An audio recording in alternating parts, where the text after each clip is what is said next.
Thank you so much. I was told that people that are very successful spend a lot of time dreaming. And there's a great deal of truth in that, because through dreaming we can imagine. We can imagine what's possible. And those people that are very successful, both male and female, go out and dream and imagine what they would like to see.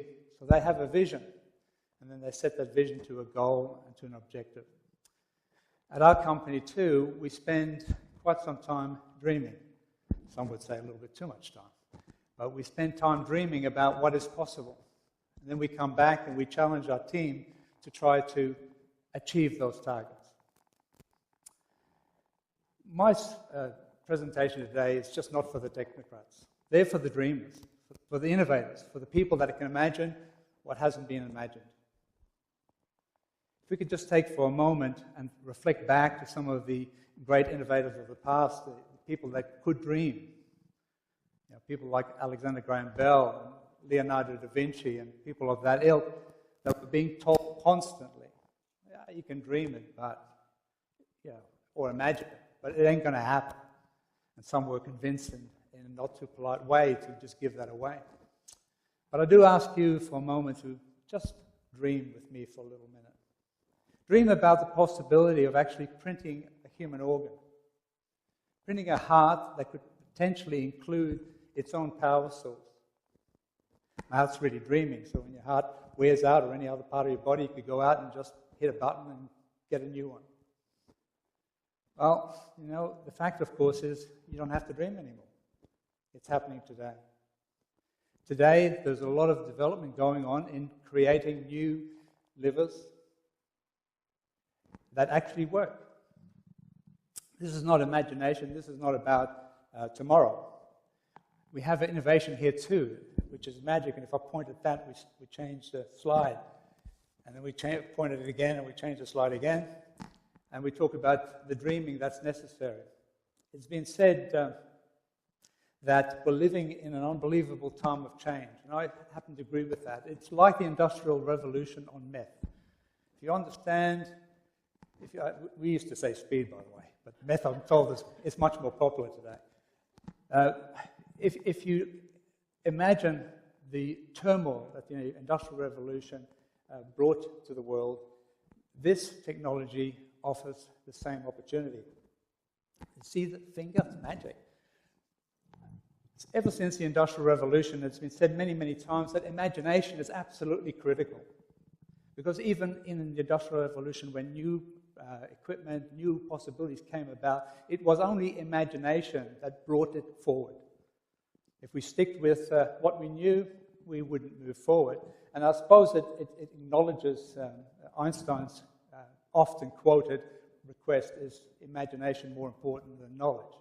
The fact, of course, if we can't imagine the future, then of course knowledge becomes redundant in time. It has also been said a number of times, and I'm sure that some here would agree with me, that the digital revolution has brought a new possibility into the world today. Some have argued that digital technology has become far more important than learning to write or even the printing press. And there's a reason for that thinking, and that is because it allows us to transmit an awful lot of information, not just around the globe, not just around Australia, not just around Victoria, but inside machines. We can package a lot of information.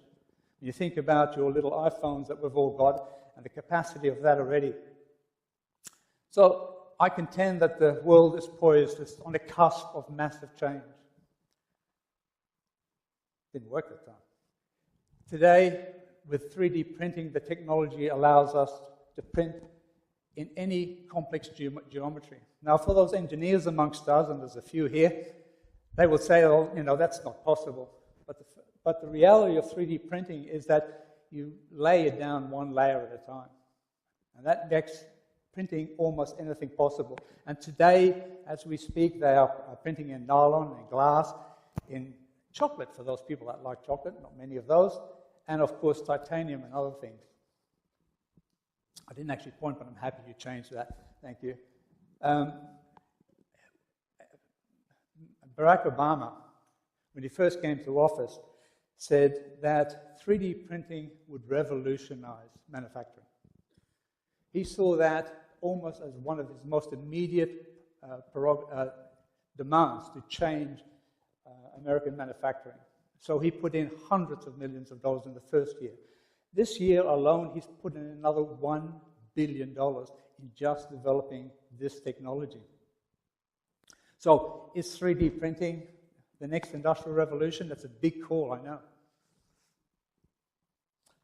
The Industrial Revolution, if you think about it, some people will argue that it happened at other times, but about the middle of the 17th century, somebody came up with the idea of a steam engine, which allowed a great deal of power to be harnessed and then utilized for manufacturing. Lots of other things happened, but behind the development of Industrial Revolution and of this technology was a massive change in how the economy worked and how people interacted with each other. So the Industrial Revolution has many aspects to it, but from a social perspective, it was dramatic. At one point, there was less than 15% of the people living in cities, and that changed to 85%. And we still see that happening today. More and more people are moving into cities to find jobs, to find employment, to find careers going forward. But it also changed how the economy ran and how it sustained itself. It was an agricultural economy that went into a manufacturing economy. But it relied on a centralized process, very much so. And so schools were organized to teach people in a particular way to feed this demand. So the Industrial Revolution changed the whole concept of how people behaved and reacted, interacted. But there is one dark side of the Industrial Revolution that sometimes we tend to forget. And that is that the Industrial Revolution really only benefited the Western economies as we know it. It is now going, of course, into the Eastern countries. But countries like Africa still miss out. You could see that on the TV all the time. So it was, the Industrial Revolution has been good for some, but it really hasn't been good for everybody. I've talked about the changes in society. There was good things too. Today we have fantastic hospitals, we have fantastic interaction, we have fantastic transport systems all developed because of this initial Industrial Revolution. Henry Ford brought all that together, in a sense, when he developed his factories and this production process that he had today. But it relied on bringing people together to make lots of things to pay for the heavy cost of that infrastructure. So we need to remember that. 3D printing is a new phenomenon. It's just a child. It came along only about 40-odd years ago. In 1970-something, we invented the inkjet printer. And if you think about the inkjet printer, it sort of gives you a hint of what 3D technology printing is.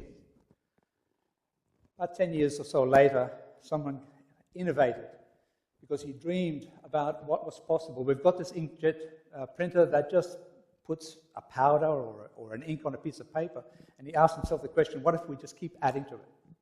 What would happen? But when he did that, it just didn't hold, it didn't congeal, and he came up with this new laser beam. And that was the game changer. The moment he did that, it just changed the whole direction of 3D printing. It made it then possible, not just a theory, not just a dream. So in 1984, this technology is really new. And as I said already before, the ability to print all sorts of things became real. And I can talk about a few of these things. 3D printing is that layer upon layer, and plastic and wood and metals and biological materials. One of the things that it also has done is allowed us to be imaginative.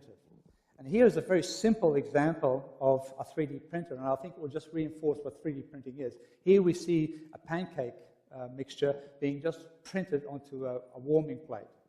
And if you can imagine that being printed and then warming, and you've got your little pancake in the shape of a horse, I'm loath to point at it, then you can add another layer, and then another layer, and another layer, and eventually you end up with something a little bit more complex. You know, if you've got heart problems and you go to a hospital and you want a hospital to look after you, you know, they have to put all sorts of monitors on you. Well, today the technology exists to actually print a net that can be fitted around your heart with little modules on it, and you just walk past the processor and they can read everything that's happening to your heart. That's happening today. Those that have chronic back injuries, you know, their cartilage is in the back of their backbone. If that's destroyed, there's not a lot you can do about it, except today. Today can be printed. Because it's actually such a simple compound, or whatever you describe that part of your body, that it can actually be printed. Is it ready yet for human beings? No, not yet, but we're at that stage that this is actually possible, and this is happening, and they're experimenting with this as we speak.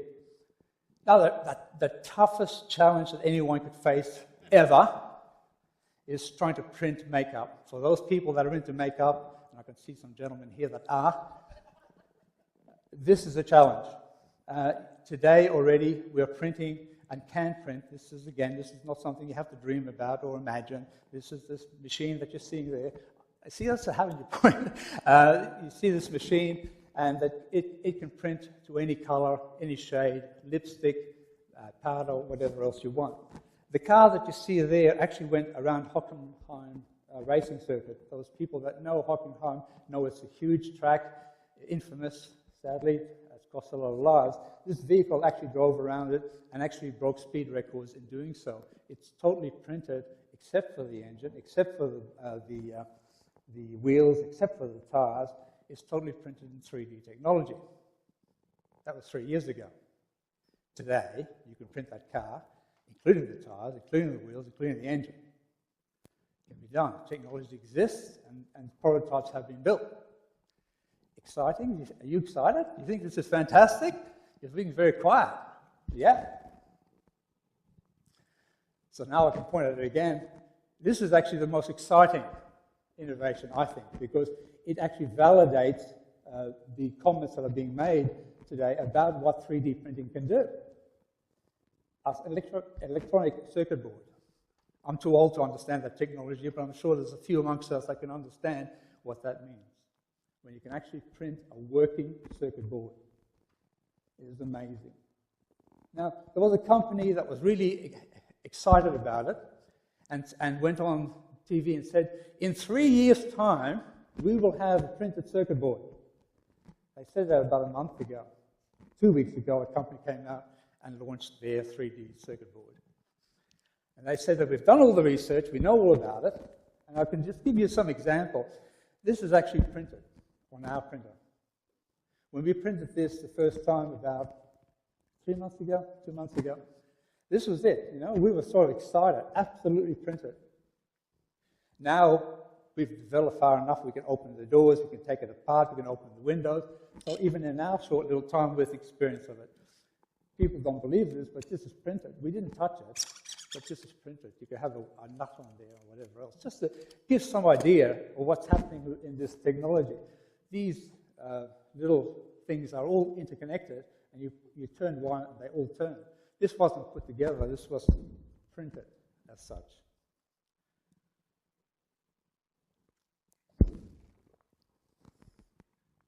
In my home country, I've had my lobotomy, so now I'm Australian. In my home country of Holland, we've actually taken this a step further. We thought, bugger building little cars or little shock absorbers, we'll build houses with this technology. And they are, in fact, doing that today. There's actually a house being built in 3D with this 3D technology on one of the many, many, many, many canals that we have in Holland where we hide all of our bikes. Actually, some say where we store our bikes. So, you know, this technology is real.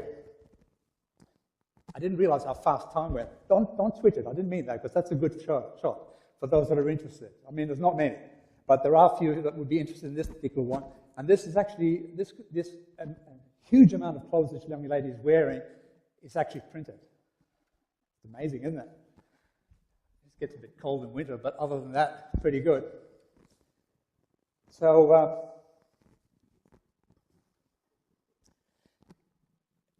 how is it justified, and I've got 3 minutes left, how is it justified in economic terms that we are facing another industrial revolution? In economic terms, this is creating opportunity. All of a sudden, the industrial revolution that we know limited that development or held that development close to the Western world and now penetrating some of the Eastern countries. This allows a lower economy of scale to come into play. A little simple machine that can be placed anywhere in the world and it can print itself. So all of a sudden, economic growth can be sent to other parts of the world that have missed out so far. So does it tick that box? I think it does. If we look at job creation, of course, when we transfer this technology, when we can send the digital footprint through the internet or whatever else to print this off, could you imagine somebody in the Sudan who needs, sadly, a new arm? We can actually send it down to a machine, and a doctor in England can actually sense it, send down the program, and a new arm could be technically printed. So great job creations at all levels, possibilities there. Of course, devolving from that, will this be an educational revolution? Yes, because, you know, it is now more the mind than ever. The imagination's got to come into play. But I've said often, for those people that are looking for a fantastic career in the future, Tim, IT is fantastic, I know, but engineering is the future. Yeah, maybe combine them when you're really desperate. Sorry, Tim. No, you should combine them because it does need that sort of technology and that sort of understanding. So education will change. It will change dramatically. Will it provide health outcomes, dramatic health outcomes? Yes, it will. It already is doing that. When you can print livers and hearts, and when you can print all these things, you can print these very complex human organs, the next step is not too hard to imagine. Migration. Will this enhance migration? Will it reverse the trend of people moving into cities and staying in the country? For those people who have the luxury of living in beautiful Bendigo, this is a great question. And the answer to that is yes, because this will truly, I know we've talked about it a lot, about IT devolving manufacturing, but this will truly provide that opportunity. In the environment, absolutely, the recycling of this material is there and happening now. In fact, we are investigating the recycled steel technology to print in steel. These technologies will combine to accelerate growth. So, in conclusion, will this change? I think it does. If it doesn't see an industrial revolution happening, it's certainly the beginning, or we are part of a new industrial opportunity coming to us. So hopefully with 10 seconds left to go, I've made my case that 3D technology is in fact part of the industrial revolution. Thank you so much.